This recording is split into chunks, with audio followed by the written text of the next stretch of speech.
Hello and welcome to this video. Today I'm going to have a look at this miniature ball treehouse from Crafts & Co. I found this for I think it was $6 or $7, so super cheap. And it looks very intricate and it has a decently high level of difficulty.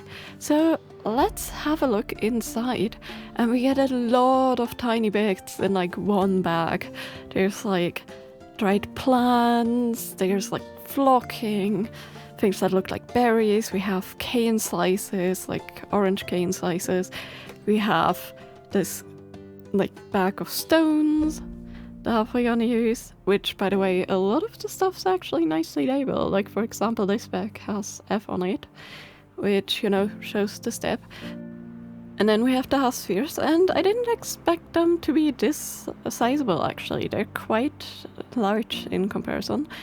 And yeah, that's actually very nice for this price. And the plastic is nice and clear. There's no scratches on it. It was packed nicely. It clicks together nicely. I didn't fully click it so I can, still work with it. It has a light milkiness to it, but honestly not bad at all. We also get some laser cut wooden pieces and a lot of paper stuff, like the tree bark of the tree house on the outside is paper. Sadly not a sticker, but that's okay.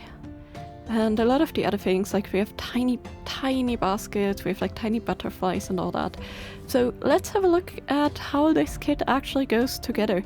And this has a million little steps. So the first thing I decided to do was just sorting all the material by type. And this took a while actually, but I was happy I did it in the end because it made things so much easier. We have a lot of random pieces of string, tiny beads, end caps for beads and all that kind of stuff. So I'm really curious to see how they put everything together. But let's start with this little swing seat. The wood was nice and easy to cut, nice and evenly laser cut. I did not encounter any pieces at all that I had trouble with breaking or not being cut all the way. So that was super nice. And they also have length measurements in the instructions for cutting wires and strings and stuff. And I measured them, and they're actually pretty accurate to what they write next to them, which length wire you need. But yeah, you need a lot of different tools. You need tiny pliers, needle nose pliers. You need you get a sanding pad actually, which is super nice. But you need scissors, you need an X-Acto knife, wire cutters, all those kind of things. But if you have all those, then this kit actually has all the rest of the supplies. There's nothing extra I needed to grab. I had kits before where they asked you to grab pieces of printer paper or something, and yeah, this one doesn't. Although I have to say, have to grab extra pieces of paper or something is decently rare, luckily. But as long as you have your own glue, your own scissors and all that kind of stuff, you're good. They did provide so many different materials, from felt to ribbon that you use for making a blanket, to this lace piece that you use for the table and for the bed. So yeah, super many things. And I found that one of my most helpful tools were my little blocks. These are just heavyweight blocks. I have them off to the side there. You can totally use 1, 2, 3 blocks. They're just really hard to find here, so I have these metal cubes. And yeah, just to hold everything square because the pieces are so tiny. And if you can, these tiny clamps for documents that you see in the top that I have here, those are also golden when you need to glue down paper and you want to hold them for the books and stuff. Or some other things gluing down certain fabrics. They were absolutely a charm to work with.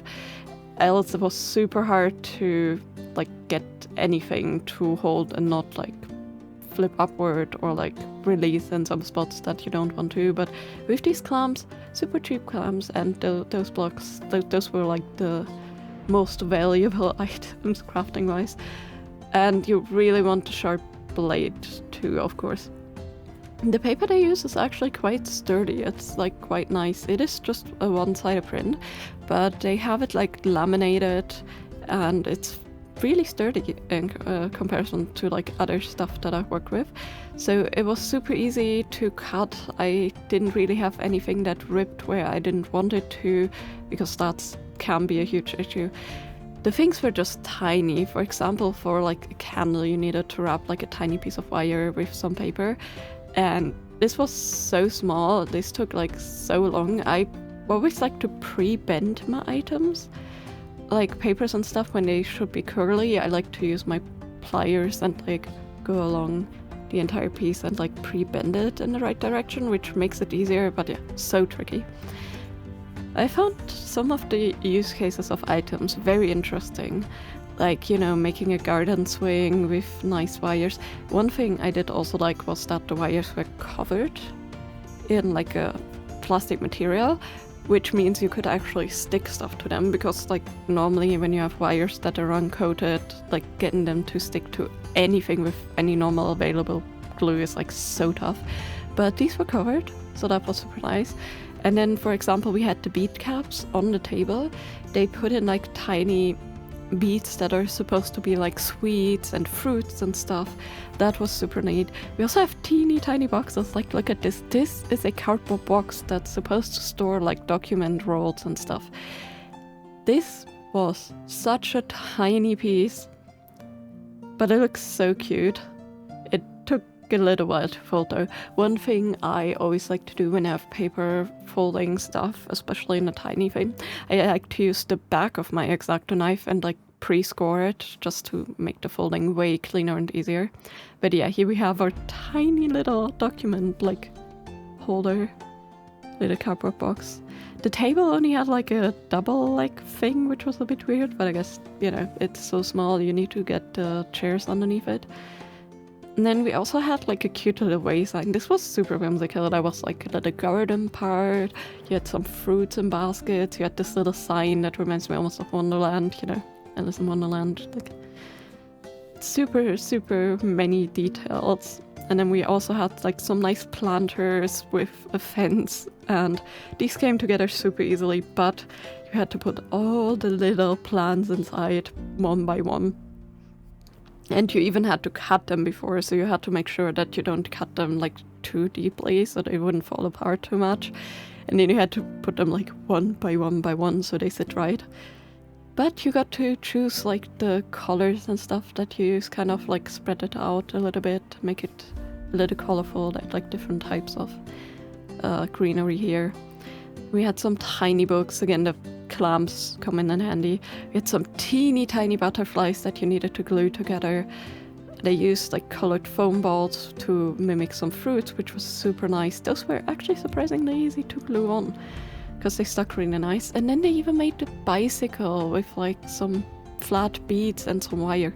I did change up the pattern a little bit, and like I was mostly doing that kind of off camera because oof, I didn't notice that my stream camera slipped there. All of this, by the way, I did stream on my Twitch channel. I like just recorded it for YouTube because I felt like I wanted to share the skip because it was actually really good. One thing that like was a bit sad was like the pizza paddle, for example, was like flat, while the tea kettle, which was made with a tiny bead and some wire, was 3D and looked actually super cute. But yeah, you just essentially make like a little picnic blanket here with just like a piece of paper that they colored and some fruits and stuff. Super cute. And then I want you to make a basket per hand. I actually cheated a little bit and changed the like material a little. I used a wooden dowel that fits perfectly, just a little tapered one. I think it was like part of those disposable chopsticks that you get. And I just wrapped the basket part around, and that was way easier than what they wanted you to do. But that just because I had the material on hand. If you follow the kit, I'm sure you can get something decent. I just found it way easier that way. I tried the other method before that they showed, and it just didn't work out the way I wanted. But yeah, like there wasn't many other things that I changed besides the bike shape and that. And then we had the outside walls and stuff that you need to like glue the paper on. This paper tears super easily if it has like a little bit of moisture left, so you want to make sure that all the glue is dry. Like leave it overnight, maybe even a little bit longer. And then what I did is I glued the pieces on, made sure that I have like 1 or 2 straight edges that I can orient myself on, and then I cut out the windows and stuff, because that's just way easier to have the wood as a template than to cut it out beforehand, especially like all the rounded parts on the windows and the doors. But yeah, I did realize I made a mistake, like I put the wrong piece on this slide thingy. It was supposed to have like a blue piece, and I put the wrong part that was originally supposed to be like the siding of the upper level, so the stairs didn't quite fit. It was supposed to be like a higher risen platform, but I guess I just have a little one, that's fine. I just used 1 stair step instead. They even added like a cute teeny tiny painting. The only thing that was like a little bit sad is that the wardrobe was just a flat piece. But you made like tiny chairs, and the legs were so small, it was super hard to get them straight. And again, here my glue blocks come into place, and these worked really nicely to hold everything together. And honestly, the assembly was super nice. They did have some stuff in between that they do craft, like the chairs and stuff, or the picture on the easel, but like else you mostly already have like all the tedious bits, like a lamp and stuff, already pre-made, which by the way I forgot to glue the lamp into the last part, and it was such a struggle to get it in after I added the top foliage, but you know, it worked out. One thing that was a bit trickier in this case was the foliage on top, because it needed to bend in weird ways, so I had to clamp it, glue it one by one. I couldn't really use tape because that would have ripped off like all the dried little flowery bits. So I just opted for like clamps and hoping that things work out, and just piece by piece. But yeah, in the end it actually did work out. And then you added like some of this foliage, like snip very small, finely, to like mimic like taller grass or something. And then you also, of course, had the flocking, and at this point I was a bit confused where it would go, but you know, the part there with the like taller grass was supposed to be like a real nice flower patch. That was super cute. I like these tiny foam flowers that they added. I think like a nice bit of color there in the green was super cute. Then we added all these tiny baskets. Also added some like fruits onto the like tree part that is on top of the house. I just opted for like a random little placement. They don't give you like the exact branches, of course, because like plants are naturally different, but they show you like a little guide on how you can place them. So I opted to like bridge over with some longer pieces and then put the smaller pieces on top to fill things in. One thing I struggled a lot with was the bike. The first attempt I didn't hold at all, so I had to use super glue here and hold it up with my pliers, as you can see, and that actually surprisingly worked and was pretty sturdy. And then it was time to add the flocking, which, you know, I was super worried that it would get everywhere with the glue and all that, but it worked surprisingly. Like, usually I like to do the flocking before I place all the tiny things down, but I followed the instructions practically the entire time. Like, I did switch some parts up when I missed something or something, but like, I wanted to see if the instructions actually worked, and surprisingly they did. But yeah, with like that, it came together super easily, just adding some tiny little baskets, the like picnic blanket, and then of course giving it a haircut, like trimming off all the longer bits and pieces that were hanging off the sides of the like house here, and with that, it was done. Now, I say this as if it was quick. Don't get me wrong, this project took about 7 or 8 hours.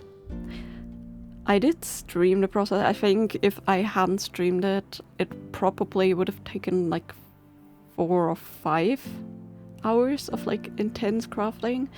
But you know, when you're streaming, there's a lot of things going on that like prolong the stuff. But like, look at all these tiny details. I love the use of the pearls and of the little like plant colored plant bits to add like as flowers. We have like little candles, pizza pellets. This turned out so cute, and it's actually super cluttered, which I like because like as a tiny diorama you want it to have a lot going on. And it was super fun. The level of difficulty they mark it as is definitely appropriate. This is not for the faintest of hearts. These are tiny pieces. You need a lot of patience and a lot of like steady hand stuff. But yeah, overall this was so much fun. So many random pieces that are in there. Like the little easel, the little bike was super fun to make. And then all these colors here are so nice. The only thing I wished was maybe that the paper wasn't glossy, like the Treehouse has this glossiness that looks a little bit off since all the other woodcut pieces don't have that. But other than that, like this was a great kit, especially for the price. If you find it outside anywhere, like feel absolutely free to pick this up. So far from Crafts & Co, like most of the kits I tried were actually really good with like minor adjustments I had to make. But this one was exceptional. Like I was so pleasantly surprised with this, and yeah, it was just so much fun to craft this on stream. And yeah, as always, I hope you enjoyed this video. Let me know in the comments down below what you think of this kit. Do you think it is cute? Do you think it like warrants the name Treehouse with its odd shape? And also, have you ever picked up like a higher level miniature craft kit with a lot of details? And how did you cope with it? Did you keep your patience? Did you manage to finish it? Or is it in your work on the later bin, never to be probably seen again? And as always, I hope you have a great day. See you next time. Bye bye.